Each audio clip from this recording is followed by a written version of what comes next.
Alhamdulillahirabbil alamin. Nahmaduhu wa nasta'inuhu wa nastaghfiruhu na'udzubillahi min syururi anfusina wa min sayyiati a'malina may yahdihillahu fala mudhillalah wa may yudhlil fala hadiyalah.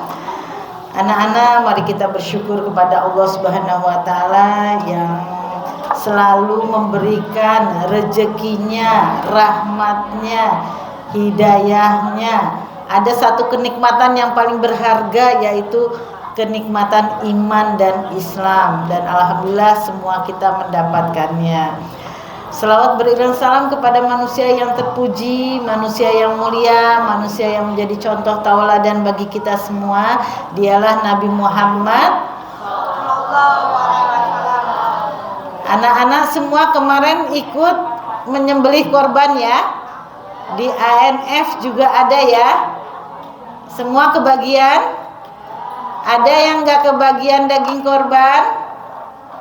Ada yang gak kebagian? Hah? Semua kebagian. Alhamdulillah. Kita syukuri, semua kita bisa merasakan nikmatnya daging korban. Semua semata dari Allah Subhanahu wa ta'ala. Anak-anak harus punya cita-cita bahwa tahun depan saya mau korban, ya, bukan minta korban. Jadi mulai sekarang ibunya diajak, bapaknya diajak, ayo Mbok, Bu, Pak, kita ngumpulin uang mulai sekarang. Mudah-mudahan tahun depan kita bisa beli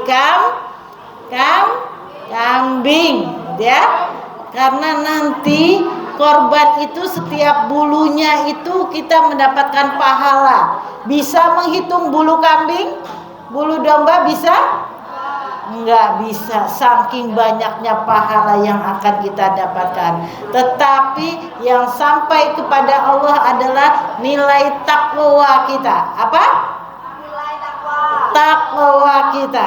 Ya, yang sampai kepada Allah bukan dagingnya, bukan darahnya, tetapi takwanya. Artinya apa? Orang-orang beriman yang menyembelih daging korban itu insya Allah menjadi orang yang bertakwa. Pengen menjadi orang yang bertakwa? Karena kita tidak bisa membuka pintu surga kecuali dengan ketakwaan. Jadi nanti mau cita-cita tahun depan mau menyembelih daging korban? Punya kita sendiri loh, ya. Semua niat ya, menyembelih hewan korban. Bukan dagingnya yang disembelih, tapi hewan korban. Semua niat ya. Ibu-ibu wali santri niat ya.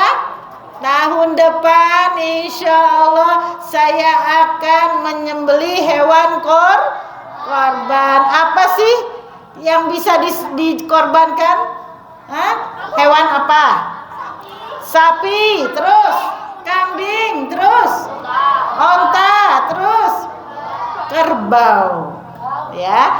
Nah itu, kalau kambing mulai sekarang kita nabung, Mbok. Ini uang jajanku cuma tak pakai sedikit. Yang dari ANF setiap minggu pokoknya saya tabung buat membeli hewan korban. Ini dia jago. Satu keluarga boleh satu kambing, ya. Satu keluarga boleh satu kambing. Ini buat korban rame-rame satu keluarga, bapaknya, ibunya, anak-anaknya, gitu ya. Jadi boleh. Pokoknya Mbok, Bu, Pak, semua yang dari ANF setiap aku dikasih tabungin buat menyembelih hewan korban. Kira-kira uang yang kita belikan hewan korban habis apa akan bertambah nantinya? Hah? Uang yang kita belikan hewan korban nantinya akan habis, kita jadi nggak punya apa-apa, atau akan bertambah? Bertambah. Pinter anak-anak semua sudah yakin. Siapa yang bersedekah akan mendapatkan kali lipat 10, kali lipat 100, terus kan akhirnya jadi banyak. Akhirnya apa? Tahun depan, Bo, ditingkatkan lagi. Tadinya beli kambingnya yang 2 juta, besok 2,5 juta, besok 3 juta. Tapi kok masih banyak lebihnya ya? Iya, karena kamu selalu korban. Kalau gitu Bu, besok saya selain menyembelih daging korban, saya beliin sepeda baru ya. Insya Allah bisa. Ya, anak-anak aneh harus pintar, harus punya cita-cita memberi. Ini yang memberi itu yang beruntung, yang diberi atau yang memberi? Yang memberi. Kalau yang diberi, dimakan, dijajanin, habis. Tapi kalau yang memberi, dia akan berlipat-lipat ganda. Kenapa? Kalau hewan kurban yang kita boleh dikorbanin enggak? Enggak. Yang boleh dikorbanin yang pertama apa? Korban hewan yang laki atau jantan. Yang betina boleh enggak? Tidak boleh. Kenapa? Karena Islam itu sudah mengerti kalau yang betina disuruh hamil lagi, suruh beranak lagi. Kalau semua hewan betina dikorbanin, lah yang mau melahirkan nanti siapa? Gitu ya. Alasannya kenapa hewan betina tidak boleh dikorbankan. Yang nggak boleh lagi hewan yang apa? Yang kurus. Nggak boleh ya. Kasihan itu. Nggak ada dagingnya, cuma kulit dan kasihan, dia harus dikasih makan dulu. Jadi kalau mau beli hewan korban yang murah, 3 bulan sebelumnya kita beli kambing, kita kasih makan terus sampai gemuk. Pada waktunya kita sembelih, hewan kita paling gemuk gitu ya. Hewan kurus boleh disembelih? Tidak. Apalagi hewan yang nggak boleh disembelih yang sakit, yang cacat, buta. Kenapa? Buta. Yang sakit nggak boleh karena berbahaya. Hewan yang sakit bisa menularkan penyakit sama yang makan hewan dagingnya itu. Kalau yang buta kenapa nggak boleh? Yang pincang juga nggak boleh. Itu hewan yang cacat itu nggak boleh, karena yang kita persembahkan buat Allah itu harus yang bagus. Semakin ganteng sapinya, semakin sehat sapinya, semakin gemuk sapinya, semakin mahal sapinya, pahalanya semakin besar. Jadi kita harus bercita-cita menyembelih hewan korban. Semakin tahun semakin bagus, semakin bagus, semakin bagus. Kalau sekarang baru kumpul uangnya nggak besar-besar amat, tetap kita harus menyembelih hewan korban, ya.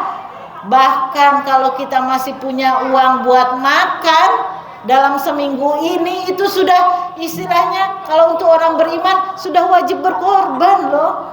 Berarti kamu tidak miskin-miskin amat, berarti kamu bisa makan. Kenapa tidak mau ngumpulin uang buat korban?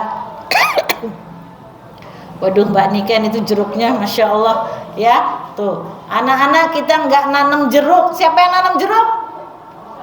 Tapi kita ikut panen. Alhamdulillah. Ini namanya rezeki ya. Kita nggak nanam jeruk tapi bisa ikut panen. Dari Bunda Sartini kita doakan semoga tumbuh-tumbuhannya semakin berkah, semakin banyak hasilnya, semakin banyak yang bisa dinikmati orang lain. Nah, ini sampai jam berapa? Oh, 5 menit lagi ya. Itu apa sih? Kenapa sih kita disuruh menyembelih hewan korban? Ceritanya seperti apa sih? Nabi siapa yang disuruh menyembelih anaknya? Nabi Ibrahim. Anaknya siapa namanya? Kenapa Ismail anaknya mau disembelih? Nah, coba kita disuruh menyembelih anaknya, pasti nggak ada orang tua yang mau disuruh nyembelih anaknya. Anaknya juga pasti nggak ada yang mau. Ada yang mau disembelih, dikorbankan? Nah, karena itu kalau cuma hewan korban, kenapa kita tidak mau berkorban? Kan? Ya, padahal kita akan sampai ketakwaan kita kepada Allah setiap kali menyembelih hewan korban. Sedangkan Nabi Ismail dia mau loh disuruh disembelih sama bapaknya. Waktu bapaknya bingung sampai 3 kali berturut-turut Allah masuk ke dalam mimpinya bahwa dia disuruh menyembelih anaknya, tetapi masih nggak tega Ibrahim. Apa kata Nabi Ismail anaknya? Ayah, aku sudah siap. Kalau itu memang perintah Allah, segera kerjakan. Tuh, Masya Allah, anak yang soleh. Kalau itu memang perintah Allah, langsung kerjakan ya Allah, ya abati bapaknya, gitu ya. Jadi anak-anak, kalau sholat itu perintah Allah bukan? Kalau nggak dikerjakan gimana? Hah? Berdosa, dosanya besar banget. Berbakti kepada orang tua perintah Allah bukan? Perintah Allah. Kalau nggak berbakti kepada orang tua kita dosa nggak? Nah, mulai sekarang santri-santri ANF apabila menemukan perintah Allah yang disampaikan lewat ayat-ayat Al-Quran, lewat hadis, maka kita sami'na wa ata'na. Apa? Sekali lagi bareng-bareng apa? Nah, aku dengar dan aku ikuti, ya. Sholat sami'na wa ata'na. Puasa apa jawabnya? Sami'na wa ata'na. Nah, ya, aku dengar dan aku ikuti. Demikian juga anak-anakku Nabi Ismail itu, Masya Allah. Santri-santri, 1 menit lagi ceritanya bersambung. Sekarang kita ikhlas mendoakan orang-orang yang baik. Hah? Ikhlas? Beneran ikhlas? Insya Allah doa yang anak-anakku sampaikan buat orang-orang yang baik dan dengan ikhlas, insya Allah akan diterima oleh Allah Subhanahu wa Ta'ala.